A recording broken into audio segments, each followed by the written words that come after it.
हे hair mask बनवा न कायमची केस गळती थांबवा. तर काय करायचं, एका भांड्यामध्ये जास्वंदीची फुले, जास्वंदीची वाणे, कोरफडीचा गर आणि कढीपत्ता घ्यायचा. नंतर ते सगळं मिक्सरच्या भांड्यामध्ये टाकायचं आणि पूर्णपणे बारीक करून घ्यायचं. नंतर ते बारीक झालेले मिश्रण एका भांड्यात काढायचे आणि ते चांगले हलवून घ्यायचे. त्यानंतर त्यात आपले डेली यूजचे तेल किंवा खोबरेल तेल आपण मिक्स करू शकतो. नंतर ते मिक्स केलेले मिश्रण पूर्णपणे हलवून घ्यायचं आणि केस धुण्याच्या अगोदर केसांना लावायचं. त्यामुळे आपली केस गळती थांबते. हे हेअर मास्क बनवा न कायमची केस गळती थांबवा. तर काय करायचं, एका भांड्यामध्ये जास्वंदीची फुले, जास्वंदीची वाणे, कोरफडीचा गर आणि कढीपत्ता घ्यायचा.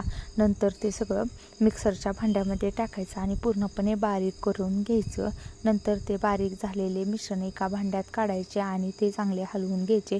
त्यानंतर त्यात आपले डेली यूजचे तेल किंवा खोबरेल तेल आपण मिक्स करू शकतो. नंतर ते मिक्स केलेले मिश्रण पूर्णपणे हलवून घ्यायचं आणि केस धुण्याच्या अगोदर केसांना लावायचं. त्यामुळे आपली केस गळती थांबते.